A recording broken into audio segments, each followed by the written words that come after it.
भूतिया हवेली। एक गांव में एक पुरानी हवेली खड़ी थी जो लंबे समय से वीरान पड़ी थी। गांव वाले कहते थे कि उस हवेली में किसी आत्मा का वास है और जो भी रात में वहां जाता था वह कभी लौटकर नहीं आता था। हवेली की खिड़कियां टूटी हुई थीं और दरवाजे घिसकर कभी भी खुल सकते थे। गांव के बच्चे अक्सर हवेली के पास खेलते रहते थे, लेकिन कभी किसी ने उसमें जाने की हिम्मत नहीं की। एक दिन एक युवा लड़का राहुल, जो डर से परे था, ने हवेली में जाने का फैसला किया। वह सोचता था कि यह सब सिर्फ अंधविश्वास है और वहां कोई भूत प्रेत नहीं है। राहुल शाम के वक्त हवेली में पहुंचा।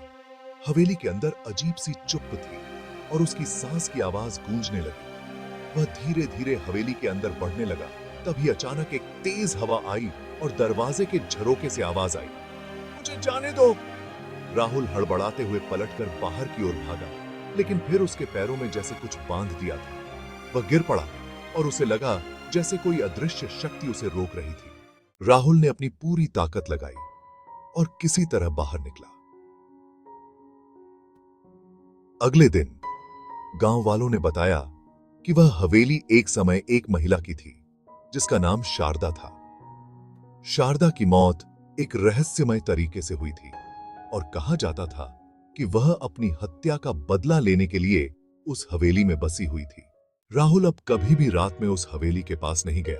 उस दिन के बाद से उसने भूत प्रेतों को लेकर अपनी सोच बदल दी थी।